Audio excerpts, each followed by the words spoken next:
Hello and welcome. So, on the recent episode of Joe Rogan where I had Donald Trump on, the idea of replacing income tax with tariffs was floated. So I thought I'd share an idea on how this could work. So if you got rid of income tax and then put massive tariffs on everything coming from abroad in a place like the United States or the United Kingdom, you'd essentially make certain products very expensive with the idea that because you took away the income tax, people will still be able to buy them. But what this would encourage is for more manufacturing to move back to the United States, perhaps using more innovative tooling, for example using automation and robots and whatever else, to try and make it for an effective price. This of course still would be way more expensive than the pre-tariff products, but what it would mean is because the product is then more expensive, any value added tax that is on the product would therefore be a bigger amount. So while you'd lose the income tax, you'd actually have an increased tax revenue from the actual sale of products, from the tax on the products itself.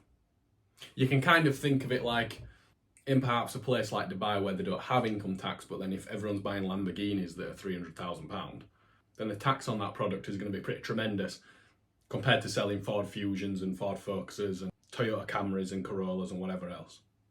Also, because you brought all this manufacturing back, they are probably higher paying jobs because it's basically going to be someone managing machinery, managing robotics or automated systems.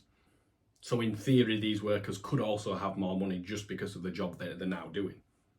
Which, because they are technically earning more, even though the products are more expensive, you would technically have more money flowing around the country and less money leaving the country never to return, which should increase GDP, which could help you pay off debt faster, or at least make your debt look not as bad, because it'd be a lower percentage of your GDP. Now the question is, does all of this add up? Would this potential increase from value-added tax on the product cancel out what the losses are from the income tax? I'd say probably not, but I do think it's something that first world countries should be doing in general, even if it's not to actually reduce your income tax to zero, even if it's just kind of reduce it a bit and a way to bring manufacturing back to the nations.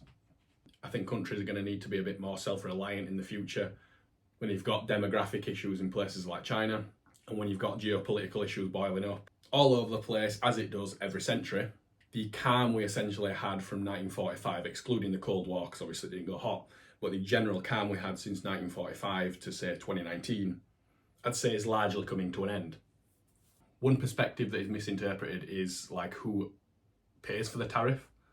The maker, the seller of that product, obviously just passes that cost down the line onto the end consumer.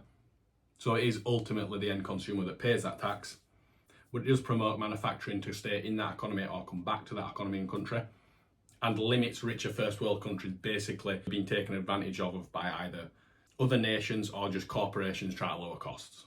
But yeah, that's my 2 cents on it. If you think I've missed anything, please comment below. I am eager to learn things I've missed. And if you're intrigued by the background, I am making a fully powered armoured exoskeleton, i.e. exosuit or power armour. So yeah, like and subscribe and have a good day.